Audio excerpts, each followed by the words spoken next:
Starting with center, Cam Jurgens moved there in the fall last year. We have to wait and see on his health and where he's going to be. Will Farniak will probably be the starter there. Hunter Miller takes some reps.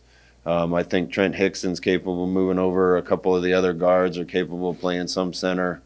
Ethan Piper's a kid that we were initially thinking about playing on defense that we're probably going to move over to offense to try to help the interior, the offensive line.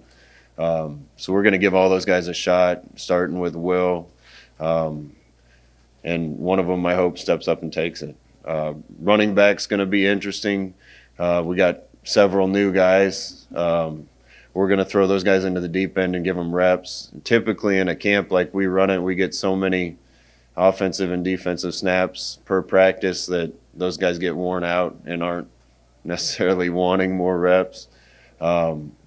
We can always a couple receivers we have that I think can take some running back snaps as well. But we'll divide those guys up and get them all a lot of work and see who comes out of the pack. Well, it's unfortunate that this hasn't all been worked out to this point, but I certainly am keeping it as far away from me and the rest of the team as we can. So that process has got to work out on its own timing.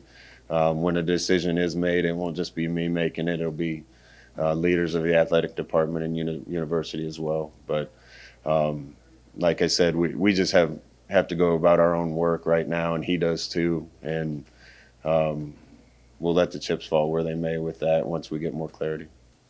We're just kind of nearing that mile marker right now of having expectations. We haven't done anything yet, so I kind of feel like some of the expectations are a little premature. But I'm also happy for our guys that they've done what it takes to get them to that point. So we're going to shut out the outside noise as soon as we get started tomorrow and not worry about who's picking us in what game or what people think we're going to accomplish this year. We're just going to go to work. I think it helps us a little bit from a confidence standpoint that other people can see what's happening here. And aside from that, we're going to shut it all out and just try to be the best team we can be.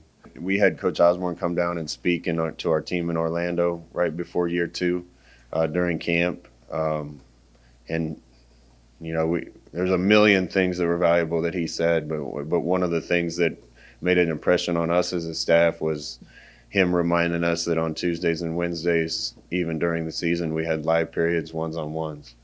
And we adopted that year. You always run a risk as a head coach when you make that decision because you can get somebody tweaked or hurt in practice. But the benefit that we thought we gained from that, just staying sharp, kind of refining our toughness and grit, I think was more valuable than any potential risk of getting someone injured. And that's a tough decision to make as a head coach, but I think it paid off that year. I think we're deep enough or getting close to deep enough this year that we're going to be able to do some of the same things. So, Tuesdays when I was playing were my least favorite days because it was live ones versus ones, pass Skelly, full team pass. And, those guys used to pin their ears back and come get it. And but those were the practices that made us better too. More confidence. I can already see it with Adrian. He's not an arrogant guy, and I don't think he ever will be, but I can just see his confidence growing.